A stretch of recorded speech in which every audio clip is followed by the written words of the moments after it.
Hi எல்லோருக்கும் வணக்கம். Welcome to Vijith views. அந்த வீடியோவில் நம்ம இன்றைக்கி ட்ரெண்டிங்கான டாபிக்ஸ் பற்றி கண்டிப்பாக டிஸ்கஸ் பண்ண போகிறோம். ஸோ வீடியோக்குள்ளே போகிறதுக்கு முன்னாடி நம்ம சேனலுக்கு நீங்கள் புதுசாக இருந்தீங்க அப்படின்னா கண்டிப்பாக சப்ஸ்கிரைப் பண்ணிக்கோங்க. வீடியோ மறக்காமல் ஒரு லைக் பண்ணிக்கோங்க. இப்போ நம்ம வீடியோக்குள்ளே கண்டிப்பாக போகலாம். ஸோ இன்றைக்கி பார்த்தீங்க அப்படின்னா தளபதி விஜய் அவர்களுடைய நாளையுடைய பேச்சுக்கு எல்லாருமே எதிர்பார்த்துட்ருக்காங்க. ஒரு சைடில் பார்த்தீங்கன்னா என்ன முடிவெடுக்க போகிறாரு, எப்படி ஸ்கெட்ச் போட போகிறாரு, எப்படி சங்கீதா அவர்களுக்கு அந்த விவாகரத்து பிரச்சனையை எப்படி ஹேண்டில் பண்ண போகிறார் விஜய் அப்படிங்கிறது ஒரு பக்கம். இன்னொரு பக்கம் அவர் பேசுனது ஏதாவது எடுத்து நம்ம போட்டால் ஏதாவது ஒரு வியூஸ் வரும் அப்படின்ற மாதிரி அலையிற ஒரு கூட்டத்துக்கு ஒரு ஏதாவது அடித்து சம்பாதிப்போம்னு நினைப்பாங்கல்ல, அந்த மாதிரி பார்த்தீங்கன்னா ஒரு கும்பல் வெயிட் பண்ணிகிட்டு இருக்கு.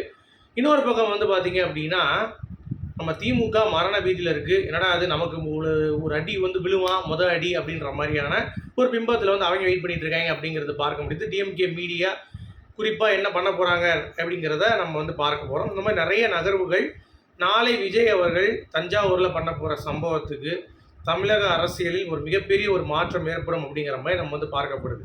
சரி, விஜய் அவர்களுடைய கட்சிக்கு நம்ம விஜித் சார்பாக என்னுடைய சேனல் சார்பாக ஒரு ஆதரவு இருக்கான்னு கேட்டிங்கன்னா இந்த வட்டம் இருக்குங்க.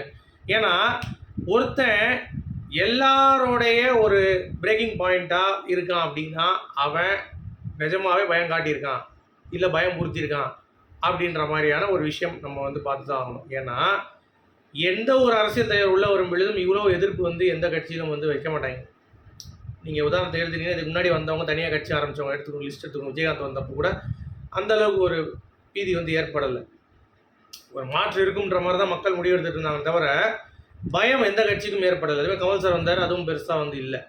அதுக்கடுத்து விஜய் வர்றப்ப திமுக ஒரு பக்கம் பார்த்தீங்கன்னா முழுசாக எதிரின்னு சொல்லிட்டு இவர் பேசிகிட்டு இருக்கார் விஜய். அதனால் திமுக ஓரளவுக்கு பார்த்தீங்கன்னா உணர்றானுங்க. ப்ளஸ் நான் ஏற்கனவே சொன்ன மாதிரி இந்த அடிப்படை உறுப்பினர்கள்னு ஒன்று இருக்குது பார்த்தீங்களா, அதாவது எல்லா இடங்களிலும் அவருடைய ரீச் இருக்கணும்ன்ட்டு. அப்படி பார்க்கும்போது விஜய்க்கு அது இருக்குது. எந்த ஒரு நடிகனுக்கு அது இருக்குமான்னு கேட்டிங்கன்னா கண்டிப்பாக கஷ்டம்தான். சூப்பர் ஸ்டார் ரஜினிகாந்துக்கு அப்புறம் விஜய் அவர்களுக்கு நிறைய ரசிகர்கள் இருக்காங்க. ஒவ்வொரு மண்டலத்திலும் இருக்காங்க, மாநிலத்திலும் இருக்காங்க அப்படிங்கிறத நம்ம இப்போ பேசிகிட்டு இருக்கோம். ஸோ அப்படி இருக்கும் பொழுது அந்த ஒரு பயம். ஏன்னா எல்லாருமே பூத் கமிட்டி வச்சு அங்கங்கே பார்த்தீங்கன்னா வாங்க வாங்க எங்கள் கட்சிக்கு ஜாயின் பண்ணுங்கள் ப்ளீஸ், இளைஞர் அணிக்கு வாங்க வாங்கன்னு கூப்பிட்டுருக்காங்க. இப்படிப்பட்ட இதில் இளைஞர் அணி அப்படிங்கிறது கட்டமைப்பு ரொம்ப ஸ்ட்ராங்காக இருக்குது. அப்படிங்கிறப்ப அந்த வாக்குகள் என்ன ஆக போகுது அப்படின்ற ஒரு பயம், அது நமக்கு ஒரு மேஜர் இம்பேக்ட் கிரியேட் பண்ணுமா அப்படின்ற ஒரு பயம். இது விஜய் அவர்களை கீனாக வாட்ச் பண்ணுறானுங்க எல்லாருமே அப்படிங்கிறது பார்க்க முடியுது. இன்னொன்று சவுக்கு சங்கர் ஏற்கனவே சொன்ன மாதிரி தான் விஜய் அவர்களுக்கு இன்னொரு ஒரு ஸ்கெட்ச் போட்டிருக்கானுங்க. அந்த ஸ்கெட்சில் அவர் மாட்டினார் அப்படின்னா நிஜமே அது பண்ணக்கூடாது. அப்படி பண்ணாங்கன்னா கீழ்த்தரவான அரசியல் பண்ண போகிறாங்க அப்படின்ற மாதிரி சொல்லியிருந்தார். அதாவது விஜய் அவர்களே பர்சனல் இஷ்யூ தான். நீங்கள் ஏற்கனவே பார்த்துருப்பீங்க, சங்கீதா அவர்கள் விவாகரத்து வேணுன்ற மாதிரி தான் கேட்டிருக்காங்க தவிர அந்த மாதிரி எல்லாத்தையும் மானே தேனே பொன்மானெல்லாம் போட்டு ஆட் பண்ணது திமுகங்கிறது உறுதிப்பட தெரிஞ்சு போச்சு. அதில் எந்த ஒரு மாற்று கருத்தும் கிடையாது. ஸோ இந்த மாதிரி அவரை டிஃபேம் பண்ணணும் அப்படின்றதற்காகவே மக்களிடத்தில் ஒரு பொய்யான தகவல்களை பரப்பணும் அப்படின்றதற்காகவே இவங்க எல்லாரும் சேர்ந்து உழைக்கிறாங்க. நாம் தமிழர் கட்சி மேலே ஒரு பெரிய மரியாதை வச்சுருந்தேன். அந்த கட்சியினரும் பார்த்தீங்க அப்படின்னா விஜய் அவர்கள் ஏதாவது வீடியோ போட்டாலும் சரி அதை பற்றி விமர்சனம் பண்ணுறாங்களே தவிர திமுக எதிர்ப்பு அப்படிங்கிறத விட்டாங்க. அவங்க பாஜக பற்றி பேசுகிறதே கிடையாது. ஸோ இந்த மாதிரி அவங்களும் பார்த்தீங்கன்னா ஒரு நேர்மையற்ற ஒரு அரசியல் செய்கிறாங்க அப்படிங்கிறத பார்க்க முடியுது. இன்னொரு பக்கம் நீங்கள் எடுத்துக்கிட்டிங்கன்னா விஜய் இப்போ ஆட்சியில் இருக்கக்கூடிய டிஎம்கேவை சிங்கிள் ஹேண்டடாக நான் எங்களை எதிர்க்க போகிறேன்டா அப்படின்ற மாதிரி சொல்கிறாரு. இப்போது அந்த சாட்டை துறைமுருகன் என்ன போட்டிருக்காப்புல அப்படின்னா காங்கிரஸ் கட்சிக்கு தாவாகா கிட்ட நின்றுருக்காங்க அப்படின்னு. இங்கே பாருங்கள், அதெல்லாம் நிற்க வேண்டிய அவசியம் இல்லை. காங்கிரஸ் திமுக தான் வேறு எந்த கூட்டணியும் அமைக்காது. ஏன்னா காங்கிரஸ் எம்எல்ஏக்கள் எல்லாமே திமுக கிட்ட ரொம்ப க்ளோஸ். ஒரே ஒரு எம்எல்ஏ தான் தாவாகா கிட்ட பார்த்தீங்கன்னா பேசிய வார்த்தையில் ஈடுபட்டிருக்காங்க போல தெரியுது. அவங்க முடியாதுன்ட்டாங்களாம். ஸோ அப்படி அவன் ஒருத்தன் போனாலும் 13 பேர் எம்எல்ஏ வச்சுருக்கானுங்க இப்போதைக்கு. இன்னொன்று 40 சீட்டு 28 சீட்டு தான் இந்த வட்டம் திமுக கொடுக்குறாங்களாம் காங்கிரஸ். அதனாலே அவங்க அதிருப்தி அடைகிறாங்க. மற்றபடி விஜய்க்கு அவங்க தான் வராங்க, விஜய் கேட்கல. விஜய் எந்த ஒரு இதுவும் கூட்டணி வாங்கலாம் கேட்கல. ஒரு தடவை ராகுல் காந்தி மேலே ஒரு நல்ல நம்பிக்கை அவருக்கு இருந்தது, ஒரு மரியாதை இருந்தது அப்படின்றதுனால சும்மா போய் கேட்குறாரு. அதுக்கடுத்து அவங்க சீண்டை கூட இல்லை. இப்போ எனக்கு தெரிஞ்சு அது ஃபைனல் ஆகாது. ஓகேங்களா, ஃபைனல் ஆனாலும் அது பார்த்தீங்கன்னா டிஎம்கே கூட தான் இருக்குமே தவிர விஜய் அவர்களுக்கு காங்கிரஸ் துணையும் தேவையில்லை, எதுவும் தேவையில்லை. ஏன்னா அவருக்கு ஓட் % அதிகம். அதை நீங்கள் இந்த தேர்தலில் பார்க்கத்தான் போகிறீர்கள். என்னப்பா நீ அனிலா மாறிட்டியா அப்படின்ற மாதிரி நீங்கள் கேட்டிங்கன்னா நான் மாறுவேங்க. ஏன்னா அனிலா மாறி ராமருக்கு வந்து உதவுற மாதிரி நான் வந்து பார்த்தீங்கன்னா விஜய்க்கு உதவிட்டு போகிறேன். ஒரு நல்ல விஷயம் வந்து பார்த்தீங்கன்னா நடக்க போகுது அப்படிங்கிறப்ப, இந்த கூட்டணி திருட்டு கூட்டணி சரிங்களா? திருட்டு கட்சி, திருடங்க, பல நாள் திருடங்க, இந்த மாதிரி கட்சிக்கு நான் போய் வாக்களிக்கிறதுக்கும், இன்னொரு வந்து பார்த்தீங்க அப்படின்னா, வட்ட வட்டம் வந்து எவன் ஆட்சி மரம் கொள்ளையடிக்கிற அந்த கும்பல்கிட்ட வந்து நம்ம நாட்டை காப்பாற்றுறதுக்கும், இலவசங்கிற பேரில் மக்களை முட்டாளாக்கிட்டு இருக்கிறவங்கக்கிட்டும் நம்ம இதுக்கு ஓட்டு போடணும். புதிய மாற்றமுக்கு நம்ம வந்து போடலாம். இதே நாம் தமிழர் கட்சி, டிஎம்கே, விஜய் எல்லாத்தையுமே சரிக்கு சமமாக அடிச்சிருந்தாங்க அப்படின்னா நாம் தமிழர் மேலே எனக்கு ஒரு மரியாதை வந்திருக்கும். ஆனால் அவங்களே ஒரு கேஸ் விஜயலட்சுமி பற்றி வந்த பிறகு டிஎம்கே கிட்ட வந்து அடிபணிஞ்சிட்டாங்க. அவங்கள பற்றி பெருசாக விமர்சிக்கிறது கிடையாது. ஸோ அவங்களும் வந்து தமிழ் தேசியம் அப்படின்னு சொல்லிட்டு எனக்கு தெரிஞ்சு கொஞ்சம் ஃபேக்காக இருக்கிற மாதிரி தான் தெரியுது அப்படிங்கிறது தான். சரி, அப்போ விஜய் மட்டும் என்ன கொள்கை என்ன வச்சுருக்காரு? அவர் ரசிகர்கள் என்ன கொள்கையை கரெக்டாக அது போல கொள்கையே தேவை கிடையாது. தமிழ்நாட்டு மக்களுடைய நலன் போதும் எங்களுக்கு. கொள்கையை வச்சு பெரியாரை காப்பாற்றி, அண்ணாவை காப்பாற்றி, நாங்கள் வந்து பார்த்திங்கன்னா பயங்கரமான தலைவர்கள்லாம் காப்பாற்றி ஒன்றும் பிடுங்க போகிறது கிடையாது. இப்போ இருக்க மக்களை காப்பாற்றுறதுக்கு மட்டும்தான் நாங்கள் வரப்போகிறோம் அப்படிங்கிறது தான் கொள்கை. சரியா? அதை விஜய் அவர்கள் கரெக்டாக பண்ணுறாரா அப்படிங்கிறத நம்ம பார்க்க போகிறோம். ஓகே, இப்போது இந்த விஜய் சங்கீதா இஷ்யூவில் வந்து பார்த்தீங்கன்னா நாளைக்கு என்ன பதில் சொல்ல போகிறாரு?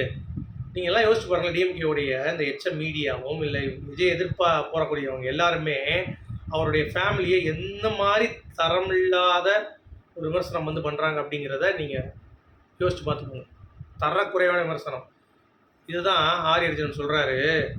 அவர்கிட்ட ஒரு கேள்வி எழுப்பப்படுது, என்னங்க விஜய் இப்படி பண்ணியிருக்காங்க என்னன்னோடனே, எதுக்குங்க நாங்கள் சொல்லணும்? விவாகரத்து நாட்டில் நடக்கலையா? எல்லா இடத்துலையும் நடக்க தான் செய்யுது. அதில் எதுக்கு நீங்கள் வந்து எட்டி பார்க்குறீங்க?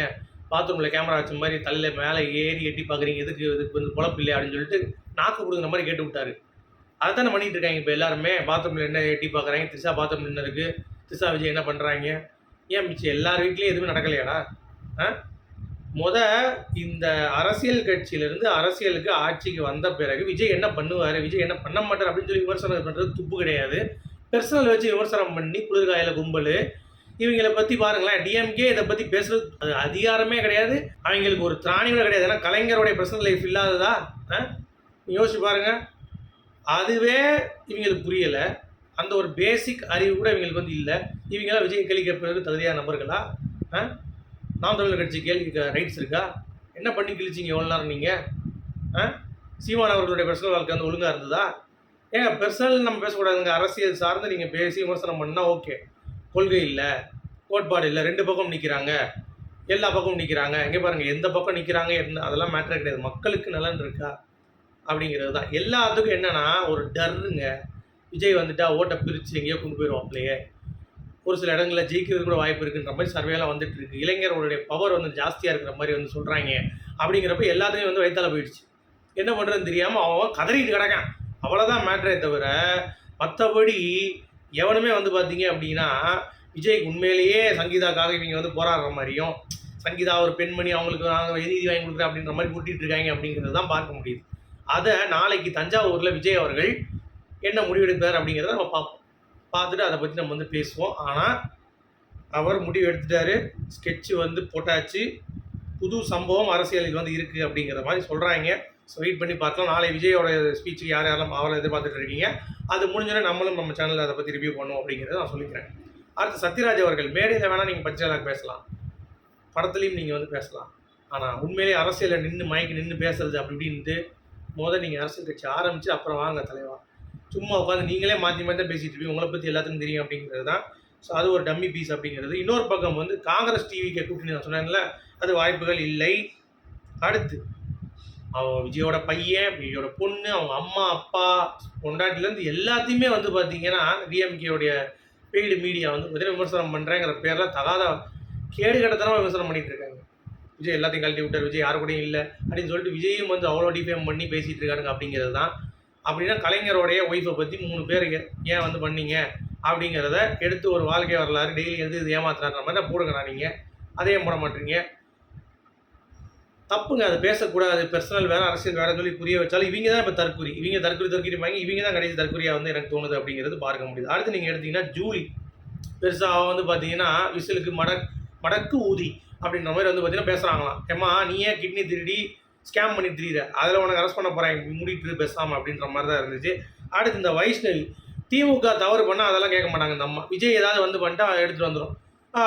நாங்கள் ஜிஎம்கேலேருந்து நாங்கள் வந்து அப்படி பண்ணியிருக்கோம், ஆனால் நாங்கள் வந்து விஜய் அவர்களுடைய கட்சியில் எதுக்கு இருக்குங்கிறது தெரியும். நீ எதுக்கு இருக்குன்னே எங்களுக்கு தெரியல. விஜய் கட்சி பற்றி உனக்கு என்ன கவலை அப்படின்ற மாதிரி தான் இருந்துச்சு. இன்னொரு பக்கம் சுசித்ரா, இந்த அம்மாவுக்கு எப்போ பைத்தியம் பிடிக்குது, எப்போ நார்மலாக இருக்குன்னே தெரியாது. அது பாட்டு என்னத்தையாவது பேசிகிட்டு இருக்கோம் அப்படிங்கிறது தான். அந்த அம்மா வந்து விஜய்க்கு வந்து த்ரிஷா இது கிடையாது, உதயநிதிக்கு அப்படின்றது. அம்மா நீ வேறு பேசாமல் இருமா அப்படின்ற மாதிரி தான் இருக்குது.